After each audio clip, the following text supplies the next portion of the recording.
Yeah. All I need is one mic. Yeah. All I need is one mic. Hey everybody, welcome back to One Mic, where I watch shit so you don't have to. And today I'm back for another episode of Retro Reviews, discussing the 1991 James Cameron helmed hit entitled Terminator 2 Judgment Day. Now, this has always been one of my all-time favorite movies. I watched it fairly young, not too young, but fairly young, and it's always been one that I've loved ever since. But I haven't watched it too much in between when I first saw it and now. Like, I watched it kind of a lot when it was a hit. I remember they had big time releases for when DVDs first started being made. I remember there was a huge release for Terminator 2. It came in like this metal case.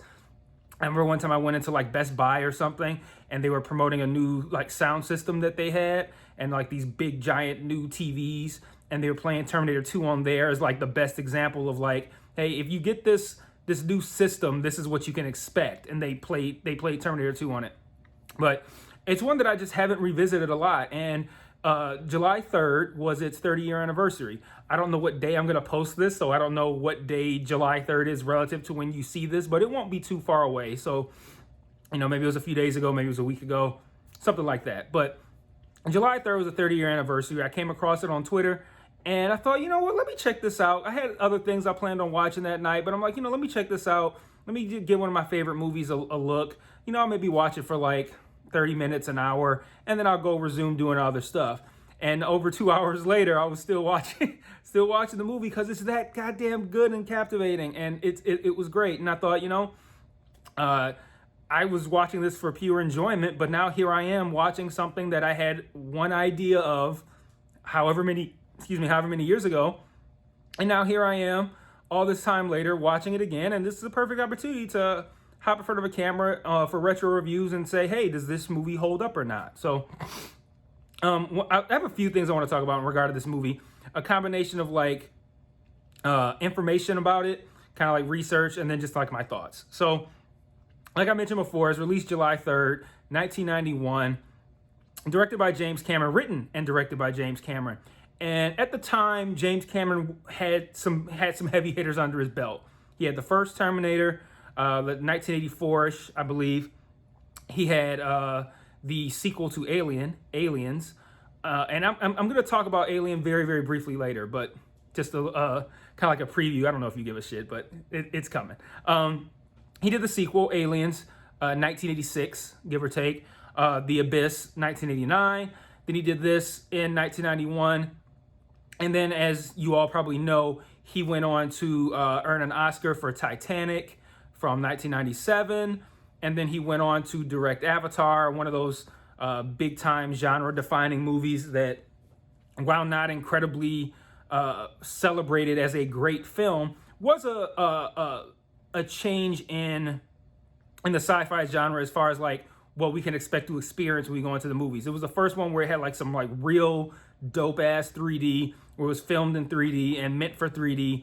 And it essentially, all of it took place, not all of it, but a lot of it took place underwater. Like it had a whole lot of things that hadn't been done before, which again is a concept I'm going to talk about a little bit later.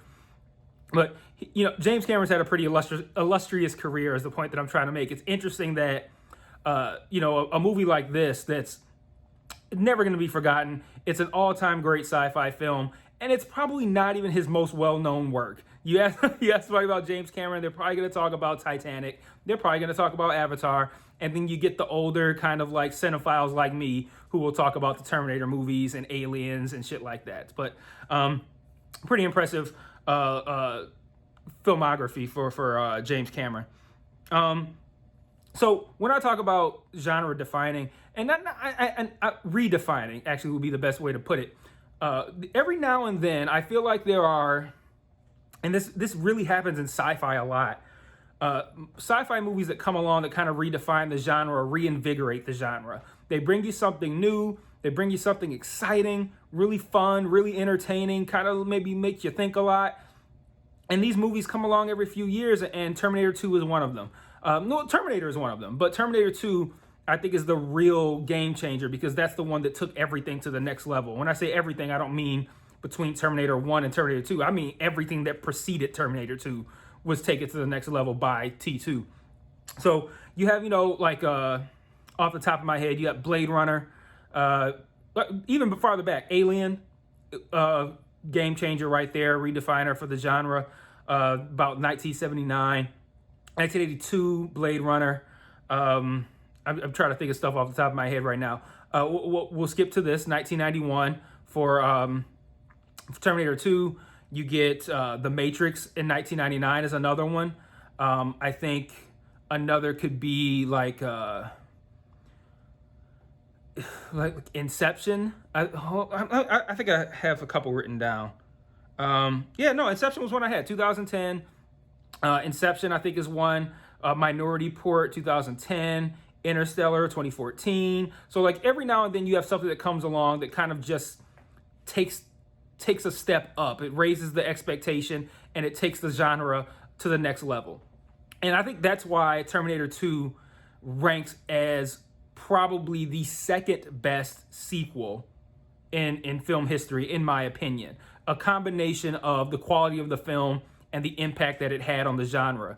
You have The Godfather Part 2, which is pretty much the be-all, end-all for great sequels. It's better than the first one, and the first one is perfect. So how do you...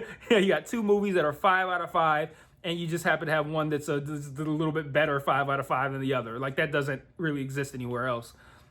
I think right now, in 2021, you could look at Captain America Winter Soldier and The Dark Knight as a couple of other sequels that surpassed the original, both of which were good. Not to the point that The Godfather was good, but these are strong films. Captain America: First Avenger and the Batman Begins, and The Dark Knight and Winter Soldier surpassed them.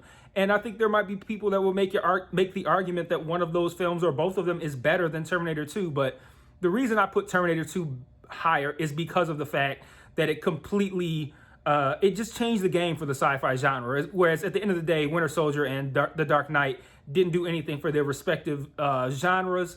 It was really just kind of like you have a really great Marvel movie, and then you have something that was like next level shit for like the Joker and Heath Ledger and that story that revolves around that.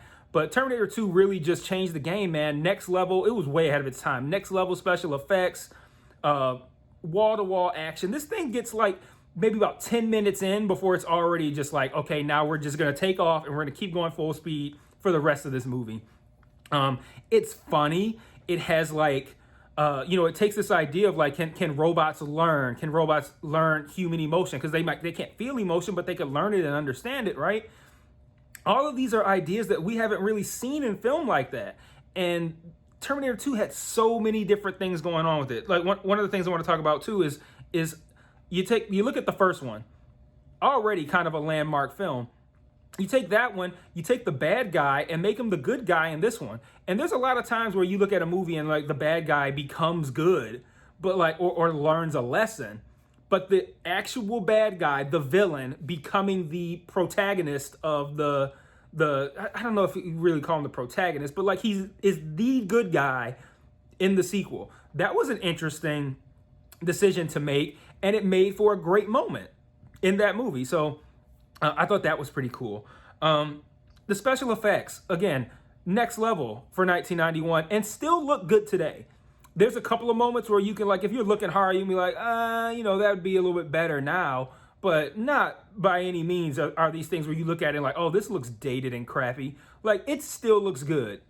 And that's an incredibly creative concept to have like this liquid metal robot that can like shape shift, and if a part of it gets cut off, it can flow back into itself. It can copy humans that it interacts with, replicate their voices, their appearance, all that good. Like, what a cool concept to have this Terminator fight against. I got to save this kid, and my opponent is somebody who can shapeshift and can make knives out of its body parts and things like that. Like, what an interesting concept. Like, that's why one of the many reasons I love this movie so much. The action sequences, like I said, 10 minutes in, and then we're like balls to the wall. But then we have like the scene where John escapes out of the arcade in the mall, and he's being chased by the T-1000 in this truck, and they go along this like I don't know what you call it in California, but this area that kind of looks like a highway but has no cars on it. I don't know what it is, but he's getting chased through there, and Arnold's coming along and trying to save him. That scene is incredible. That was the scene that they played in the Best Buy, by the way, that they would use to showcase their equipment. Was that scene, the chase scene. And then you got the break out of the hospital scene with Linda Hamilton, Sarah Connor being, simultaneously she's escaping, but John and the Terminator are there to break her out. And like I mentioned, the great scene where she sees him and like freezes in her tracks in slow motion, like sliding across the ground, trying to stop herself from running into the guy that tortured her for the entire first movie. And then the son comes along, and it's such a cool scene, such a great moment. You have the T-1000 changing into that one guard and killing the original version, and he drops the coffee cup. Really great stuff. Then you have like really great moments that are not just action sequences. Like for instance, my favorite is when the Terminator and John are deciding whether or not they want to go to John's foster parents' house to see if they're okay and try to save him or warn him. And they call, and we know as the audience that the T-1000 has already killed the mother and is now on the phone pretending to be the mother. But John doesn't know that. And John's like, oh, she's not this nice. Like, what's going on here? And Arnold takes the phone and he starts talking to her, and he's like, and he hears like the dog barking in the background. I think that's actually what makes John hand the phone over. He hears the dog, and he's like, the dog's barking. I don't know what's going on. And he takes the phone. He's like, what's the dog's name? And John's like, Max. And he goes, in John's voice, I can hear Wolfie barking. Is Wolfie okay? And then the T-1000, obviously not knowing the name of this dog, goes, Wolfie's fine, honey. Let me know where you are. And Terminator just hangs up the phone and goes, your foster parents are dead, and walks off. Like I love that scene because he has not yet learned how to convey that level of information to a child, and he just states it so matter-of-factly and walks off. And then you could contrast that with the end, where like now they've spent so much time together. He's learned slang from him. He created, again, another great part of this movie, iconic moments. Hasta la vista, baby. He created these huge lines that were a big deal for forever. People still say that shit. You got that humor aspect of it, where he's learning these like colloquialisms and talking like us, learning how to have emotions and feelings and not kill people. And then it culminates at the end where he's like, I know now why you cry. And like, it's so well written. It's really just kind of, it's the perfect movie, man. It's really great. Even the soundtrack is dope. Like I looked up the guy who did it. His name's Brad Fidel. I don't know, but great work. It's an iconic soundtrack. Like everybody knows that music, and that's pretty like that's not the only thing this guy's did. But that's pretty much the only, like, the Terminator movies are like this guy's the hallmark of this guy's career is the Terminator movies. So all that to say, retro review, the whole point is to revisit things that I loved from my childhood and see if they still hold up now. And the biggest absolute yes goes to Terminator 2. It still holds up. It's still a 5 out of 5. It's still a classic. If you have not seen Terminator 2, what the fuck? Go watch it right now. It's incredible. It's still incredible. I enjoyed the full time that I watched it. I did not even plan. I fully planned on not watching the whole thing because I'm like, I'm going to watch some other stuff. This was like a Saturday or something, Saturday night. I'm going to watch some other stuff. And I still watched the whole thing because it's just that damn good. So 2 thumbs up, 5 out of 5 for Terminator 2. It still holds up. It's terrific. See you guys next time for Retro Reviews. Peace.